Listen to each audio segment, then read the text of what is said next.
เอากับสบายดีเด้อพ่อแม่พี่น้องทางฝั่งลาวฝั่งไทยทางต่างประเทศน้องมณีกามาพบมาพอกำลังทงเอามานี่ทางน้องทงมาเห็ดตูบพ่อแม่พี่น้องทมทานแล้วเมื่อเช้านี้เนาะเอาว่าวแล้วกับทานรู้เลยพ่อแม่พี่น้องเลยน้องสาทานรู้เลยนี่ฮะทำใบไม้หักใบไม้เด้ใบไม้นะอยู่ในล่อนะว่าเรื่องทานเลยรู้ปรับโหลดทานนี่ก็ได้โอ้ความตัดต่อมาเดี๋ยวให้น้องสาเพิ่นลองถมทานเพิ่นเองเนาะเพิ่นเนาะปลูกเพิ่นหยัดใส่แบบนั้นเลยแบบนี้ละแบบนั้นก็ได้เอาไว้ออกแล้วไม่ดี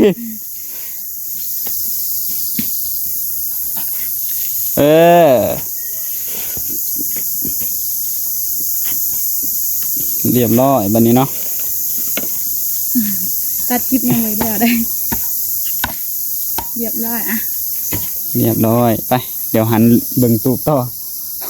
บ่ได้สบายดีน้องสาเพิ่นจำบ่เป็นหยังเดี๋ยว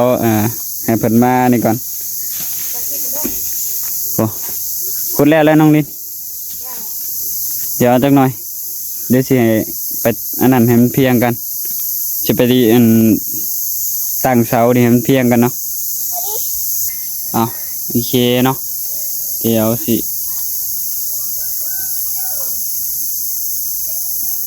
โอ้โดยเนาะเดี๋ยวสิไปพังรักตัวนี้ก่อนบ้านมีอยู่สี่รักเนาะจะเที่ยงกันอยู่บ่น้องลินฮะเที่ยงอยู่ดอกไปสั่งรักซื้อเตลตัวนี้น้องลินฮะโอ้คนจัดตัวนี้ต่ำตัวนี้สูงนะพี่ลองเอามาเทียบเบิ่งเสียเอาใหม่กันมั้งเอามา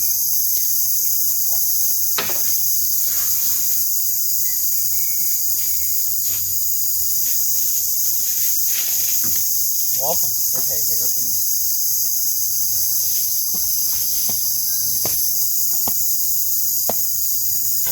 เป็นสูงกว่าเป็นน้องครับ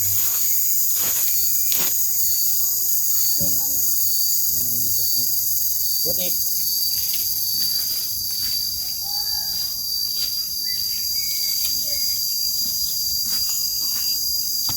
เอาเนาะ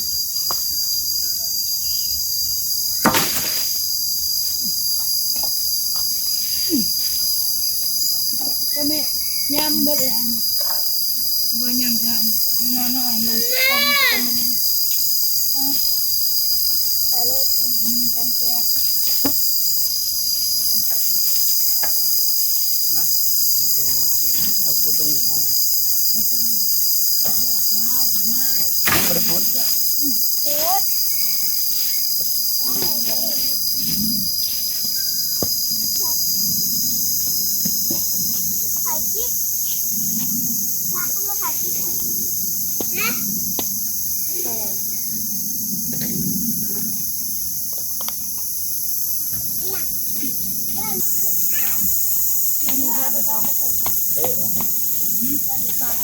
เริ่มเหมือนกัน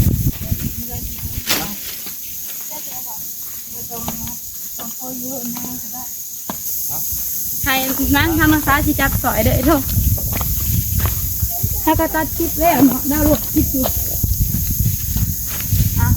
ก็สบายดีเด้ออันนี้จะเก็บเอามาอื่นเพื่อนเนาะจะไปจับกล้องฮะจะไปจับกล้องจะคอยจับกล่องวะเอาอันนี้ได้ใส่ถุงจะได้ใส่ถุงก็ใส่แล้วอันนี้เป็นทางไม่อะไรไม่แท้อันนี้ไม่เผามันเบาได้ดับเบิลเล็กตะปูนะได้แล้วเจ้าเล็กตะปู10มาเล็กตะปู8เล็กตะปู10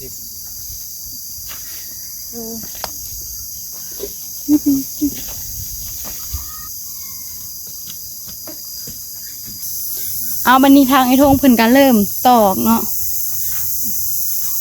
ตอกไม้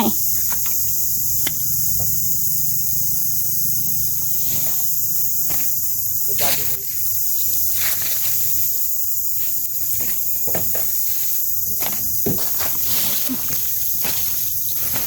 บิ่งดูมันยาวไปบ่ทางนี้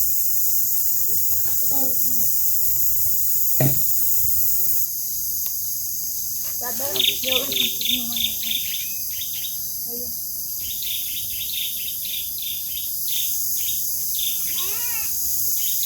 ยังบ่ลองถึงยังต้มคนมาแล้วอะไรอยู่คนเดียว ได้แล้วนี่มันบ่ได้นะ เคยจับคนใดบ้าง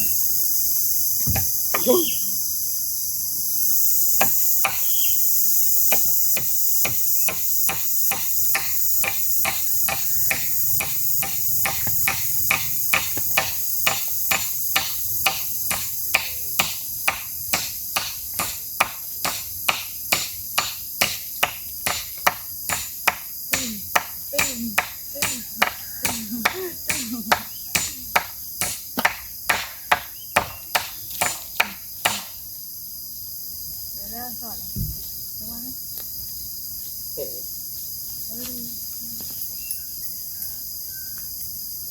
ดูว่าตกทางตกกลางบ่มันแตกเนาะ ยังเตะไม่นะ ไม่ ได้ยุมันอยู่แล้ว มันมี โน่นับที่เดียวเลยเนาะนี่เนาะ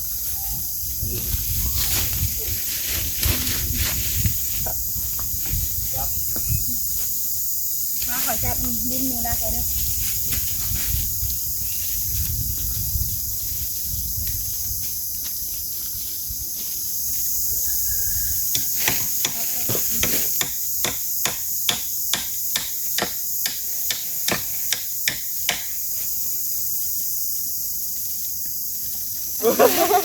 ให้โดนนี่เนาะ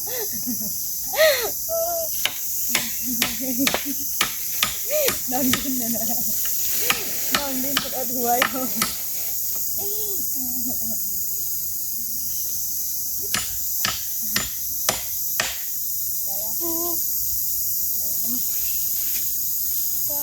คอยป้าอะไรจะไปเอานะ มาตัดมันไหนนะครับ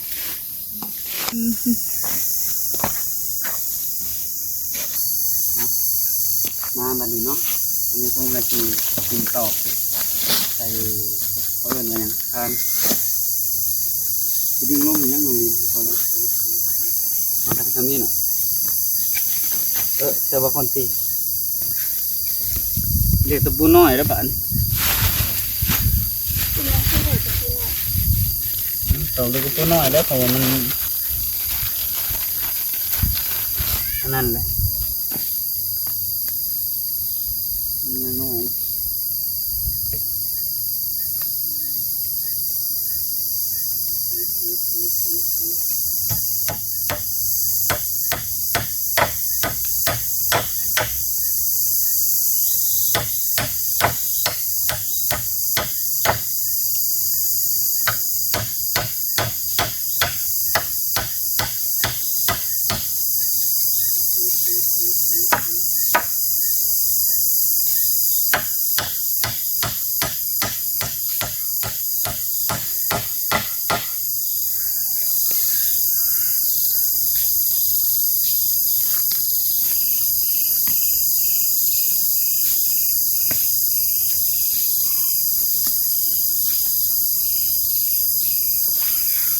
มาเลย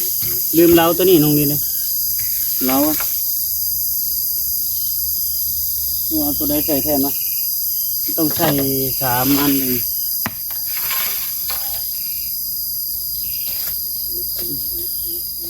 ยังเลยเห็นลังคา ฮะ ยังเลยเห็นลังคา เดี๋ยวหูเอง มีดอกมีเดียวอีก เดี๋ยวหูเองเดี๋ยวรู้เองตรงนี้เอาขึ้นข้างนี้ เ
อุ้ยไหล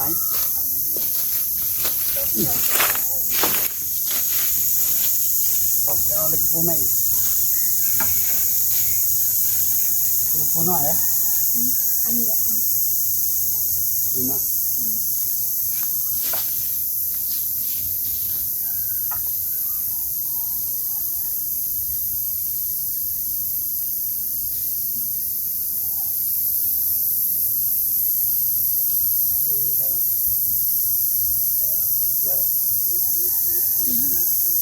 อันนี้ดู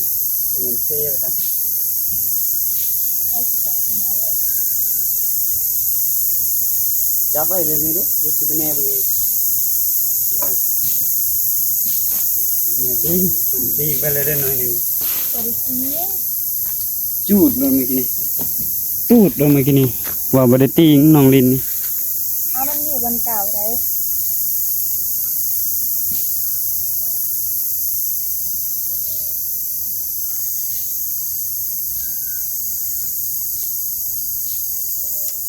ถือว่ากว้างใช้ได้อยู่เนาะถือว่ากว้างอยู่ทางทุ่งเห็ดนะเอาน่าจะได้ละ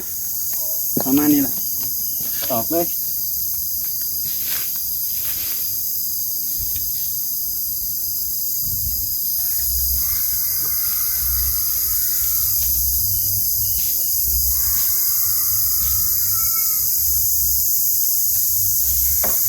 จับไปลิน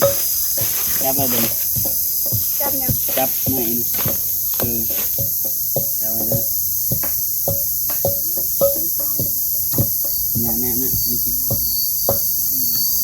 นี่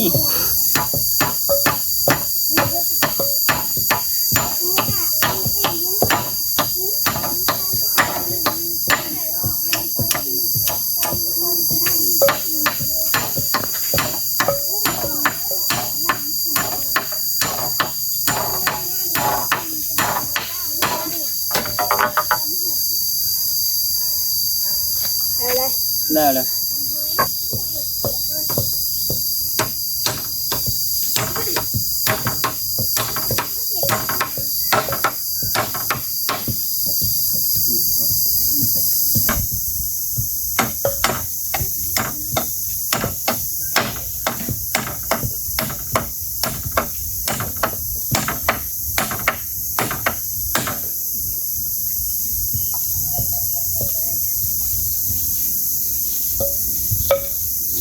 หนังกลางได้บ่วะหักป่ะ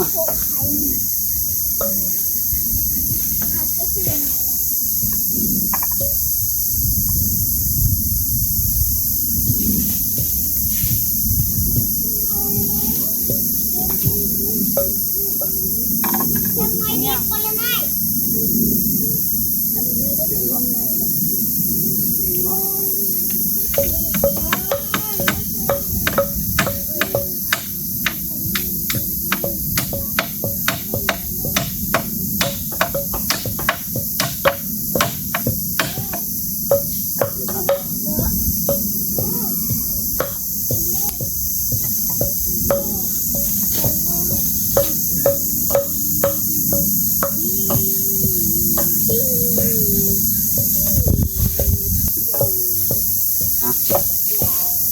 โค้งเรียบร้อยแล้วเนาะแต่ว่ารักมันยังบ่ค่อยแน่น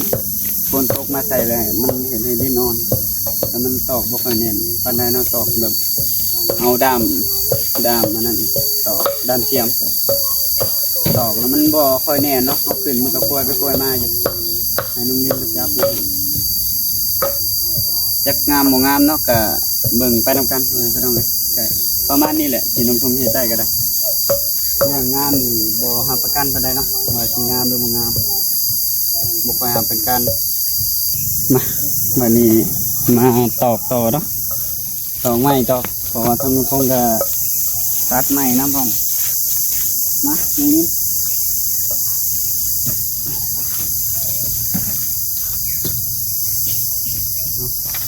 พอดีทางน้องทงก็ตั้งกล้องไว้เนาะพี่น้องเด้อเลยก่อนตีได้หามาดูเอาไม้มายืนเด้อยืนไม้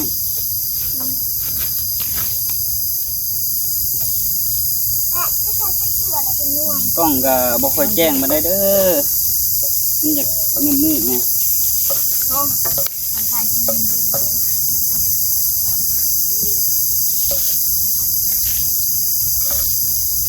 บ่นะไม่บ่อัน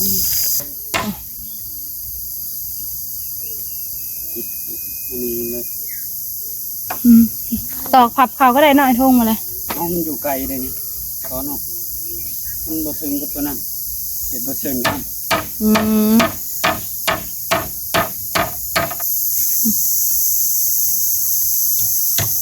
ทางน้องซากับบ่ได้มาสอยไอ้ทงเนาะเพราะว่าถ่ายคลิปกับแม่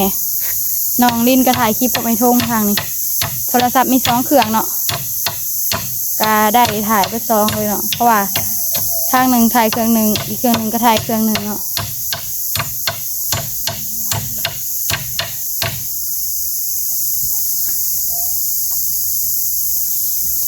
เสียใหม่บ่อยไอ้ทงเจ้าหายนี่ เท่ากันอีเตาะยังบ่แล้ว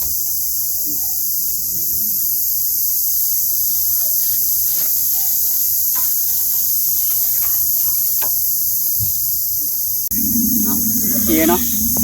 บัดนี้สิตอกเนาะบัดนี้เนาะตอกเนาะบัดนี้เนาะจับเอาให้ถึงกัน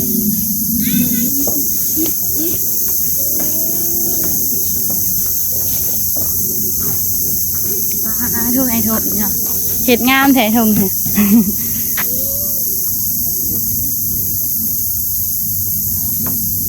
อยู่ใกล้พอด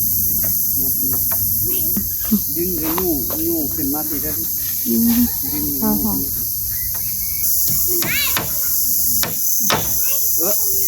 ตกมึงนั่นนี่เดี๋ยวมึงนะเปิดบังมึงนั่นนะนับขึ้นมาถึงนี่มึงนะกล้องอันนี้ยักมือเดินทงเลยไอ้ทงพูด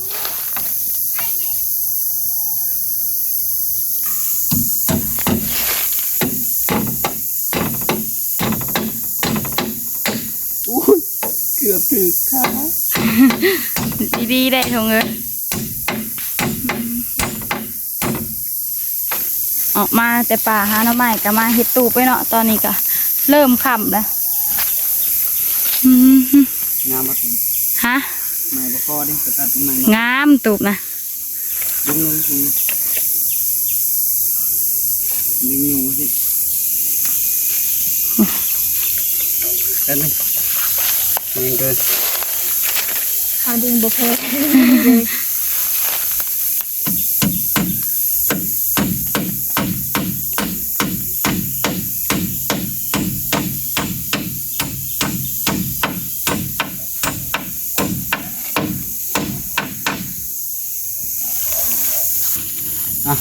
เล็กกระปูกะอย่างยาวเนี่ยเนาะตีผับเอาเบิดกวนเลยเล็กกระปูยาวเพิ่นเพราะว่าไม้น้อยเนาะไม้น้อยเขาก็เลยได้ผับเอาเจ๊รถอยู่นี่เจ๊รถอยู่เอาเดี๋ยวผับแค่นี้เนาะให้น้องเล่นจับกล้องให้น้องถ้าน้องเล่นมันก็ว่าเพิ่นก็บ่กล้าว่าบ่เป็นหยัง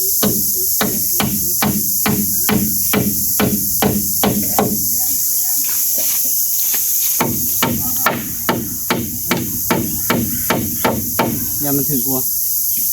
ต้องขับลงกวน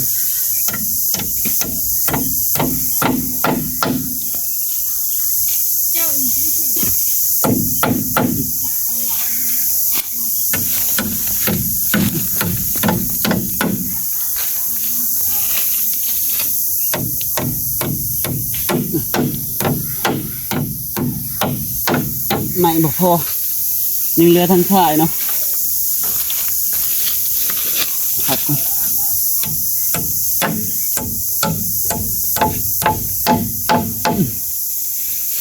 งามกับประมาณนี้เลยงามก็ได้งามก็ได้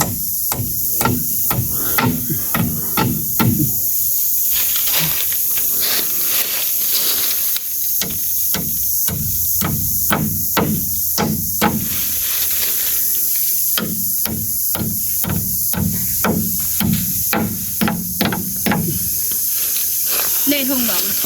เห็นปะ นะ นี่นี่ โอ้ยตาลาย ยินหัวอะไรติยังอยู่2 อันในทุ่งนะ2 อันนะ